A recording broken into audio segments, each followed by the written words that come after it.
All right, what's up, 945? How are you guys? Woo. Come on, I know it's like a little bit rainy out there, a little bit, what is it, I went into the winter jacket closet this morning. I'm like, come on now. I need like 70 and sunny, but man, it's great to see you guys. Psyched that you guys are in the room. And can I just predict that today's going to be a good day? Can I just do that up front? Listen, in the 11 o'clock service, we have 8 people being baptized over here. And so I'm so pumped about that. The last one being baptized is my son. And so listen, if you want to make side bets on if I'm going to cry or not, you can go to our Church Center app and place a little, anyway, I'm just kidding. But it's going to be amazing. And maybe if you're able to watch online and watch the baptisms and celebrate all 8 people, not just my son, but all 8 people, we'd love to have you hang out there. And some of you're hanging out here for the first time. Welcome to church. My name is Joel, and I'm just one of the people on the team here. But the whole team is psyched that you're in the room. So can we give it up for our first timers? Psyched that you guys in the room. And here's what's odd about our church is like not everybody is in the room that's part of our church right now. And that's the people behind these 2 cameras right here. So that's anybody who is watching on YouTube or Church Center, the Church Center app, or maybe you're listening on Spotify. We love you even though you're not here. If you live nearby, church is best in person. Come see us. But in the meantime, let's just make some noise for our online family. Thank you guys for tuning in.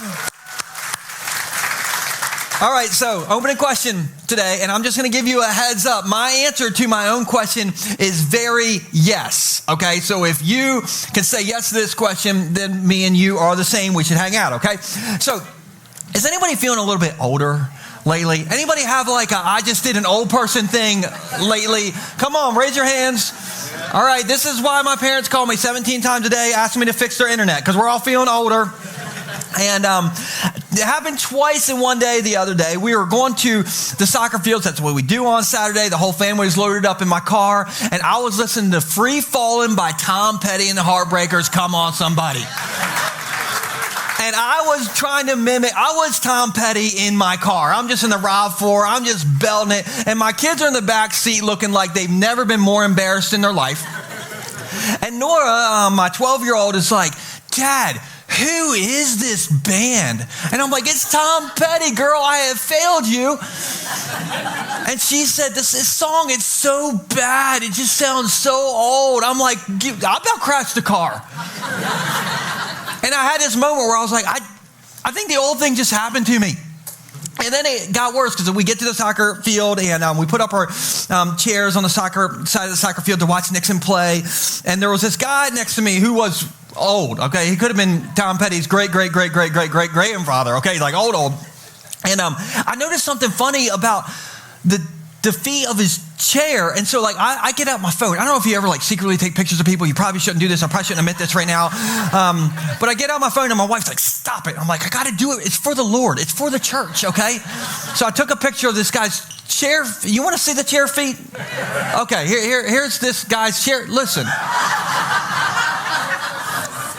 My man didn't just put his tube socks on. He tube socked the feet of his chair. And I said to my wife, I'm like, what is this for? And she's like, I don't know. She said, maybe it's so that if the field's wet, his feet of the chair don't go into the field. So his feet of the chair don't get dirty. And I'm like, come, are you serious? And then I started looking at my chair and I'm like, maybe it's not a bad idea. And then I thought, it happened again twice. And I did the old thing twice in one day. Now, I have good news. I have not put socks on my feet of my chair, but I have kind of thought about it, all right? So getting old just kind of creeps up on us. So I thought we'd play a game called You Might Be Getting Old If. Are you ready? Okay, not great participation. So that's -1. You are getting old. All right, so you might be getting old if you've ever pulled a muscle while you're sleeping. Come on, raise your hands if this has happened. Yes.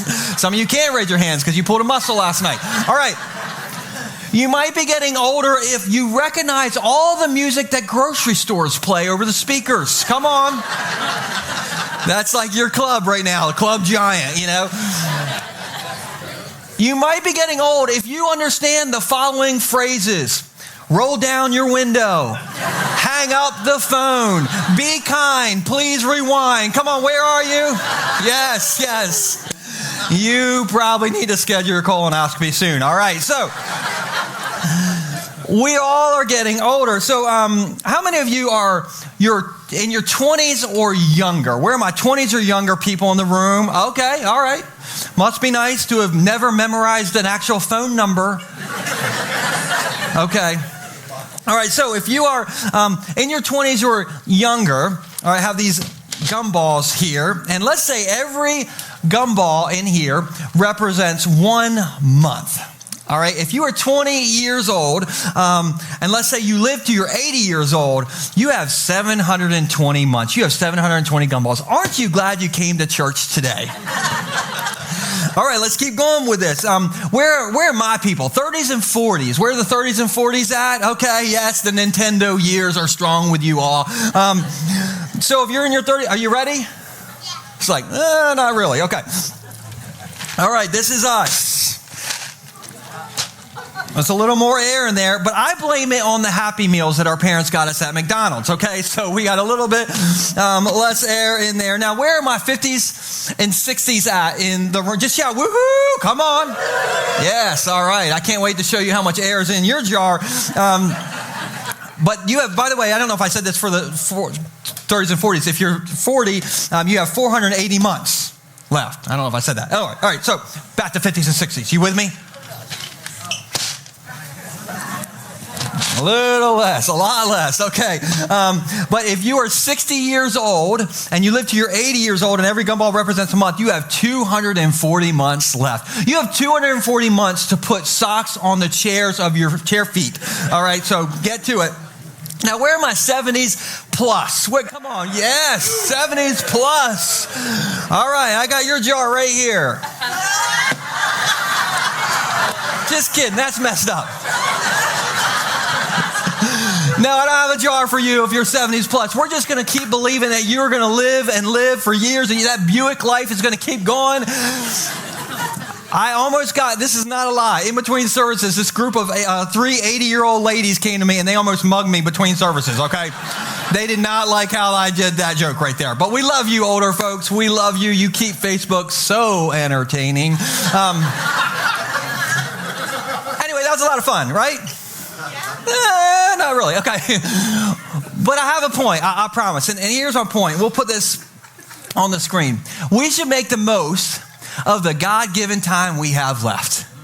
Psalm 90 verse 12 says, teach us to number our days. Everybody say, number our days. Teach us to number our days so that we may gain a heart of wisdom. And wisdom is when we know there is a countdown to our days, people. And we make our days count because there is the countdown coming. Now, if you are a Jesus follower, well, let me back up. If you are not a Jesus follower, let me say this. We're glad you're here. This is a place where you can belong before you believe. You can explore. You can ask questions. You can wrestle with stuff. We are so glad that you're in the room. But if you are a Jesus follower, we'll put this on the screen. We should want to use the short time we have on this earth and the unique gifts God's given to each of us to make this broken, divided, and hurting world look a little more like heaven. Come on, somebody.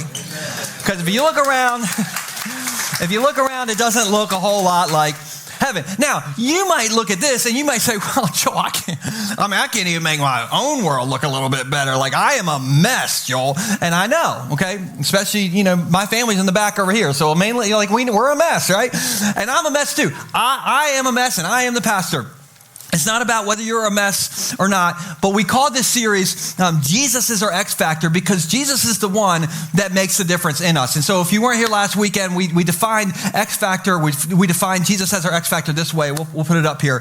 That Jesus is the critical piece in a situation that holds the power to significantly alter or determine the final outcome. Whether you're a mess or not, Jesus is the X Factor to make the difference. Okay, so if we want to make the most of the God-given time we have left, with the unique God-given gifts that we each have, Jesus is our X Factor to make that happen. Now, speaking of Jesus, I want to tell you about a famous story that Jesus told one day, and maybe you've heard of it. It's called the story of, or the parable rather, of the talents. How many of you have heard of this story? Okay, some of you, if you haven't, no worries. The story, here's a quick overview. The main character in the story is a rich dude. Everybody say rich dude. He is rich, rich, rich. And in the story, he represents God. And he has 3 people who work for him. They're his workers, and they represent us. And this rich guy is about to go on a business trip or some kind of leisurely trip. He's about to get out of town. And before he goes, he gives each of his workers different amounts of money to take care of while he is gone. All right, are you with me? All right, so we're going to be in Matthew chapter 25, starting in verse 14. And if you don't have a Bible, every Sunday we give out Bibles. They look like this. They're in the lobby. We almost run out every single week, but they are free. Grab one. But in the meantime, check out the screen. And here's how this famous Jesus story goes. The kingdom of heaven can be illustrated by the story of a man going on a long trip. He, the owner, the rich guy, he called together his servants and he entrusted his money to them while he was gone. He gave 5 bags of silver to one, 2 bags of silver to another, and 1 bag of silver to the last. Now, I know the fair police is in the room, and you're like, well, that doesn't seem fair. Well, you have to take it up with Jesus, okay? So he does 5 bags, 2 bags, 1 bag of silver. He divided it in proportion to their abilities, and then he left on his trip. Now, maybe you're kind of old school and you're like, well, where is the word talent in there? Because that's what that's how I always grew up knowing this story. Well, older translations use the word talent. Now, some newer translations use the phrase a bag of silver. Don't get confused about that. They mean the same thing. And basically, I don't want you to think this is a story about money. I want you to think about this as a story about this guy giving valuable resources to his workers for them to take care of for the time that they had what he gave them. You with me? All right, so if you're taking notes, write this down. We have 3 ideas today. Number 1 is we make the most of our days when we truly get where our good gifts come from. Now, the other day was not a great day because in my house, well, by the way, there are no musical chairs up there. You hear them? They also play the trombone at Catapults. I don't know if you know that. But the other day wasn't a great day. We were running late for the bus. So I'm the one who gets Nixon to his bus stop. And so I'm running to my RAV4. We're jumping in the car. I'm speeding through the neighborhood to get to the bus stop. I'm sinning. It's basically a normal Monday morning in our house. So any parents, you can relate to this, like late to school, the rush. And so I'm flying down the road and out of nowhere, Nixon says to me, he's like, hey, Dad, who gets your house when you die? I'm like, are you worried about dying because how I'm driving right now? This is your fault. You're the one late to the car. I'm just arguing with him. And he's like, no. Who gets your house when you die? And I was like, well, if me and Mom both die, you and your sister, you guys will get the house and you guys will split the house. Okay. And so Nixon, he's 10 years old and I just see his wheels are turning. And he's like, well, which half of the house do I get? So he's thinking like a 10-year-old boy, I'm putting duct tape down the middle of the living room. My sister is not crossing that duct tape. He's just thinking that way. And I'm like, no. Okay, you guys will both co-own the house. And one of you, if you wanted, you could buy the other one out. I'm doing estate planning with my 10-year-old, okay? And I could tell he's just it's going over. He is glazed out. He is thinking like you all. Some of you are what's for lunch? I have no idea what Dad's talking about. And so I was like, oh, let me reel him back in. I was like, Nixon, when you get the house, when me and Mom, we die and we give you the house through, our will or whatever, I was like, you're going to take good care of it, right? This is me and me and Stacy, this is our baby, right? You're going to water my hydrangeas and take care of my grass, right? No hesitation. He's like, nope. He said, Dad, I'm living in Florida and I'm going to be an alligator catcher, so I can't water your hydrangeas. I'm pouring out. I'm giving you the most valuable thing I own, and you're telling me you're going to be an alligator catcher in Florida? Anyway, that happened, all right? And he got on the bus on time, so that was good. But the thing is, if I give Nixon, my son, or you, or anybody something that's valuable to me, I want you to be like, oh, I'm going to take care of this. Joel gave me this. Does anybody feel that way yourself? Yeah, and that's sort of kind of how it works when God gives us good things. He's like, listen, please take care of it. Please, water my hydrangeas, what I'm giving you. It is valuable. Everybody say valuable. Okay, now speaking of valuable, we know how much he gave these guys, like 1 bag of silver, 2 bags of silver, 5 bags of silver, 1 talent, 2 talents, 5 talents. Okay, so again, don't make this about money, but we know how much a talent or a bag of silver will be worth in today's dollars. Okay, so here's how much 1 talent, 1 bag of silver will be worth in today's dollars. $1 million. Okay, some of you don't appreciate Austin Powers. So let's go to the next slide for the biblical people. All right. 1 bag of silver, 1 talent would be worth around $1 million. 2 bags would have been worth about $2 million. 5 bags would have been worth about $5 million. Now, let's just do something, and let's just change out how we look at this. Okay, instead of looking at this as how much time we have left, let's look at this now as the money that he gave the people who work for him. Okay, so I'm going to hand this out. All right, so Jasmine, you're getting $5 million. There you go. Well done. You're taking notes on the front row, and you're looking at a gum machine right now, and that's great. All right. No, you're fine. Jennifer, you get $2 million. Kelly, you get $1 million. I know, you just side-eyed them a little bit. Like, come on, that's not right. Which actually plays into what I'm doing here. Okay, now 2 quick things. Don't take offense because you got $1 million and they got 5 and 2. Because let me ask you this. How many, you guys can get comfortable with them. You're going to hang out with them for a little bit. You can eat gumballs if you want. I know Kelly won't do that, but you guys can eat them and they get really sour or really like tasteless in like 3 seconds, all right? But here's the thing. Don't take offense that you just got 1. Because if I gave you $1 million right now, would you be like, oh, come on? No. You'd be like, it's $1 million, okay? And again, don't think of this story as just about money. God gives us all kinds of gifts. Some of you, God gave you a great personality, okay? Bing, great personality, man. So God gives people great personalities. God gives some of you, you're handy. You can fix anything. And if that's you, I would like to talk to you after the service. I got a whole bunch of stuff I need done in my house.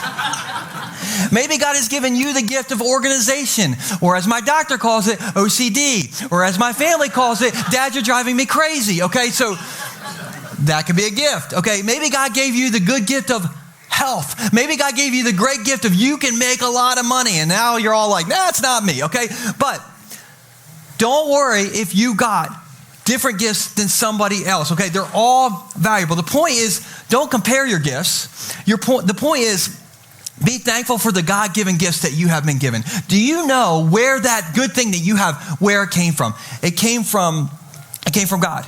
Okay, so the point I want to make is don't compare your gifts with other people's gifts, because some of you are thinking, I got the short end of the stick. Comparison is the thief of joy. Have you noticed that? And so like I could, during worship this morning, I could have been comparing. I could have been like, why can't I sing like Rob? Rob's up here with his Les Paul guitar. Why can't I play guitar like Rob? Instead, I'm just like singing so bad that Bob didn't come to the middle of the song set, but no one sat on the front row before that. It's just me. And I was taking offense to it a little bit, but it's probably because how I sing. So I could compare myself with Rob. I could compare myself with Pastor Nate and Pastor Cotter, who have great heads of hair. They got hair, I got light glare. Like, you know what I'm saying? Like, comparison is the thief of joy. There's always going to be somebody who has a better personality or a better skill set or a better net worth or, a family that looks more traditional where the kids all look a certain way and the parents look a certain way. And there's always going to be somebody who has, more gumballs, unless you have 5 gumballs, Jasmine, and must be nice to have the most, Comparison is the thief of joy. And so don't compare. How do we make the most of our days? We don't compare. We truly know where our good gifts come from. They come from God. Now, here's a second idea. We make the most of our days when we put those good gifts to work for our good God. Now, let's kind of go remember this, okay? So you got 5 million, okay? You got 2 million. You got 1 million. All great gifts. And then this is what happens in the story, okay? In verses 16 through 18, the servant who received 5 bags of silver began to what? Invest the money and earn 5 more. The servant who with 2 bags of silver also, what'd they do? Went to work and earned 2 more, but the servant who received the 1 bag of silver dug a hole in the ground and hid the master's money. Now, this isn't about Kelly. No offense, Kelly. I'm sorry you got the $1 million one. But the $1 million person, the 1 silver bag person, they literally dug a hole and put the money in the backyard. If you put cash in a hole and you cover it up, you know what's going to eat it? Worms. But then, let's not just focus on the one that dug the hole. The other 2, Miss $2 million, and $5 million ladies, you guys like girl boss, so you doubled your money. Is my mathing? Okay, you're 10 million, 4 million. Yeah, okay. Here's the point. All right. It means that, this means that when we do good with the good that God has given us, we can get more. When we do good with the good that God has given us, it means we can get more. Everybody say, use it, or lose it, baby. Okay, all right. See if you guys will go with me. Now, speaking of babies, I want to tell you about my youngest, the baby in our house, my daughter, not the youngest, the firstborn. So which wouldn't be the youngest? But my daughter Nora is 12 now. And even though she's 12, she is the world's greatest 12-year-old chocolate chip cookie baker of all time. Okay, and you might think, well, you're only saying that because like she's your kid and you're biased. Okay, and I just want to present to you 1 freshly baked Nora chocolate chip cookie from last night. Okay, I have photo evidence that Nora just baked these fresh herself in our kitchen. We have a picture we'll put up on the screen. This is Nora. Actually, my dog isn't wearing pants, and that's inappropriate. Can we cover? Okay, there we go. Cover this cookie with a cookie. Anyway, Charlie doesn't appreciate any of this. Let's zoom in on Charlie's face. He's like, no. What were we talking about? Cookies. Okay, let's go back to cookies. Nora makes great cookies. Who would try this okay, Darryl. All right, I'm sorry. Well, I'm going to have to pass it. Can you pass this back to Darryl with the hat right there? Darryl, I need you to take a bite of it right now, and don't give us any information. I'll come back to you in a second, okay? So just enjoy your cookie. All right, so my daughter Nora, she bakes fresh cookies every week, all right, which is probably why I just went on cholesterol medicine, because she bakes fresh cookies every week. It's so good, and so she makes them fresh. She doesn't use like a recipe. She just doesn't measure anything. She just knows how to make these cookies. And we have a family shared grocery note where if you need something from the grocery store, you put it on the shared note and everybody can see it. And a lot of times on Sunday after church, my wife goes over to the Aldi over here and picks up stuff. I guarantee you right now that on the list, Nora has probably put flour or sugar or chocolate chips, or salt, or vanilla, whatever she uses to cook this stuff. And am I going to get her more of what she's already done well with? Yes or no? Yes. And I'll tell you why. Darryl, how good is that cookie? Fantastic. Imagine it fresh out the oven. This is why I'm having health problems, okay? She's so good. And I am a very cheap person. But I am so happy to get Nora more of what she needs because she does so good with what she's already been given. And that's how God works. When we do good with the good gifts that he's given us, he's like, I got more for you. It reminds me of a few people, and I don't want to embarrass anybody, but let's talk about Kelly Serpico for a second. So Kelly, we have a picture of Kelly, and we didn't get authorization on this, but this is Fun Kelly, Adventurer Kelly, Front Row Kelly. Kelly is a mover and shaker. And Kelly leads one of our small groups. It's called Missional Life. And what that group does is they go out in the community and they do good and serve the community. I think you all just did some habitat work and just amazing. And Kelly is, I don't know all her gifts, but she's good at organizing and she's good at inspiring people to do good.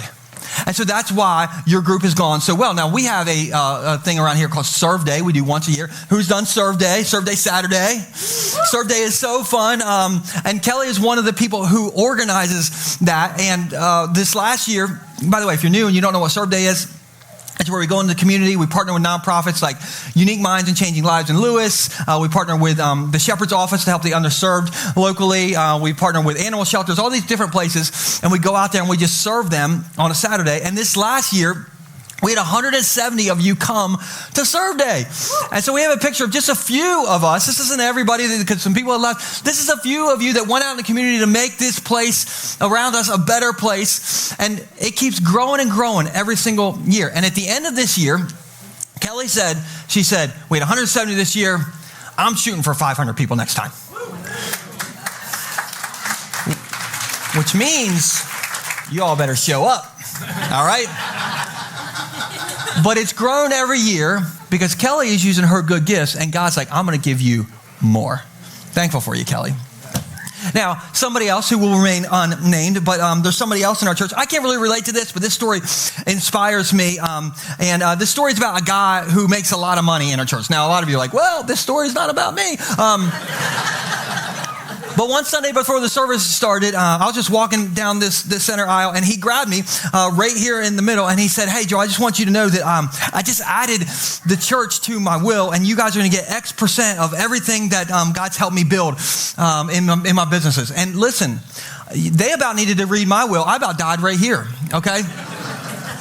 And he said, God has really blessed me at making money, and it's all his, and I just want to give back to the church. Now, here's what's crazy, and I'm not making this up, all right, but I know of 4 families that have put Bay Shore in their will. How crazy is that? And listen, I don't want any of you to go dying or nothing, but we need a new building, all right? So, no, I'm just kidding. I'm kidding. Bad joke. But this is something else the same person did. Last year, he came to me and he said, hey, Joe, I'm pledging half my salary that I'm going to make this year to the church. Jaw on the floor. I'm like, and I said, I'm not trying to talk you out of this, but like, why? And he said, it's all God's. And I'm just giving it back to God what he has given me. And he said, I'm good at making money. You guys are good at telling people about Jesus, so I thought we should partner together. I'm like, come on. And then he said this, and this challenged me. I'm not trying to like make any of you like guilt you or anything, but this challenged me personally. He said, I wish everybody who was afraid to be super generous could understand what God has shown me. You can't outgive God.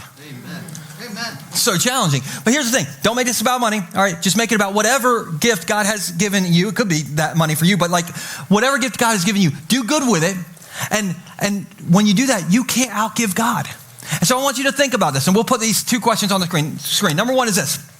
What are the good gifts that God has given you? Like, what is your $5 million gift, $2 million gift, and $1 million gift? What are your top 3 gifts that God has given you? All right, now, if you write down, your top 27 gifts, then humility is not one of your gifts, all right? But what are your top 3 God-given gifts? Maybe you'll say, you write down, hey, I'm really good at fixing things. I'm a handyman, okay? Or maybe the gift that God has given you is the gift of organization. My brother, he could write down, hey, I'm gifted at designing things. My brother's one who's designing our new church. And by the way, our new church officially, completely got designed 100%. As of Tuesday of this last week, the design is done. Come on. That's cool. So write down your top 3 gifts. And then this is a second question. There's a follow-up to this. All right. What are the good gifts God's given you? And then are you using your good gifts to do good for God? Because remember, use it or lose it, And so maybe for you, like you're really good at being handy. Are you using that to help the older neighbor across the road from you who needs things fixed around their house? Or maybe you got a good family minivan. Come on. Are you using that family minivan to maybe pick up the old lady and bring her to church with you? Maybe you have the gift of organization. You are OCD like me, and I want to introduce you to our media closet after the service today. It's down this back hallway, and it needs your help. Lord have mercy. And I don't want to make this self-serving, but if you're like, man, I got some gifts. I don't know how to use them for God, though. I know a place. We could use you around here. Listen, we are growing like crazy. Last weekend, the official count was 560 some people were in the basement. On Easter, almost 900 people were in here. It has been crazy around here. And like we are growing, and we have 200 plus volunteers that help rotate, and they're on a rotating schedule. But man, we could use more help. And if you're like, man, I will do anything, whatever you guys need. Like, Joel, just tell me where you need help around the church. I will tell you, Bay Shore Kids. If you can volunteer in Bay Shore Kids, listen, if you can read a story to a kid, which you can, if you could hold a sweet little baby, which you can, and if you don't have a criminal record, we need you, okay? And by the way, if you do have a criminal record, we'll put you on the door greeting team, okay? They're all criminals. Those people are all criminals. That's where you'll see me at the 8:30 service, okay? But what are the good gifts God's given you? Are you using the good gifts to do good for God? And if you're like, I do want to serve at the church, well, download a Church Center app, just choose join a serve team. Let us know. We'll get you linked up. But whether it's here or out there, just use your gifts to do good for a good God. All right. Now, last idea is this. We make the most of our days when we count our days. Now, let's go back and let's get an official tally. Okay, so you, my lady, went crazy and you took 5 million and turned it into 10 million. So you doubled it. And then you took 2 million, you doubled it, 4 million. And then Kelly, you buried it in the backyard. And in the story, God wasn't all that psyched about that. And this isn't personal, but he took it from you and he gave it to you. So the $10 million person got a total of 11 million. So give our gumball people a hand. You all did wonderful. I'm going to steal them all back from you. And if you ate some, I'll tell the other services the updated gumball amount. Just kidding. I'll just still say the same amounts. All right. So at the end of the story, I'll come back to these. At the end of the story, Jesus does something he doesn't always do. He says at the end, let me explain exactly what this story means. And so this is the meaning of the story, straight from Jesus in verse 29. Jesus says, to those who use well what they are given, even more. Everybody say more. Even more will be given. And they will have an abundance. Why will they have an abundance? Because Jesus is our X factor. When we use the good gifts that he's given us, he is a multiplier. But from those who do nothing, but from those who do nothing, even what little they have will be taken away. Everybody say womp womp. Okay. Question. Would you like more of the good things that God has already given you? Yes or no? Yes. And I'll just say this. Don't get stuck in the trap of I will do more. I will give more. I will give more when I get more. I will give more time. I'll give more effort. I'll give more energy. I'll give more generosity when I get more. Okay. I'll give more when I get more. And sometimes we fall into the trap. Maybe you've never done this, but sometimes I fall into the trap of I'll get to that someday. Someday. Like someday I'll do that. And I think if Jesus were here today, he would say, no, someday is today. And so be great to your neighbor. Start taking care of your neighbor today. Start loving your neighbor today. Start using that God-given personality for Jesus today. Start volunteering today. Start being generous today. And here's why. This is what Jesus said. He said, to those who use well what they are given, even more will be given. And we better jump on this today because someday we're going to run out of gumballs. And I don't know about you, but I have more good that I want to do in the God-given time that I have left. Anybody else feel like this? So the other day, I'd mentioned this. I was in Virginia Beach. I mentioned this on Easter. I was coming back from Virginia Beach with my buddy Micah and my brother, and we went down to this wave pool down there. And if you weren't here on Easter, I showed you a video, and it was a little self-serving, but I just had to show you a video. Here's just a picture today. I'll just show you a picture. So I was at the wave pool. This is one of the funnest days that I've ever had. So we're coming home from Virginia Beach, riding home. All three of us in my brother's truck, we're like, man, we're like little kids in a candy store. Like, we just had the best day. It was so fun. And out of nowhere, my brother said to my buddy Micah, he's like, hey, Micah, how old are you? And Micah said, I think he said 47. And my brother used that moment, and he's like, hey, Micah, well, you're 47. What I like to do when I celebrate a new birthday is I like to take my new age, double it, and then ask myself, will I still be alive, or am I past halftime in my life? I thought, well, that just crushed the vibe. Like, some things you just keep in your head, like I don't need to know some of this stuff. And so the rest of the ride home, I'm doing math. I'm like, I'm 43 times 2, 86. The gumball jars only go to 80. And the old ladies got really mad at me about that earlier. I'm like, am I in the third quarter? I had this moment, and then I was like, so I've been having a midlife crisis. This is midlife crisis Joel. This is who you got today.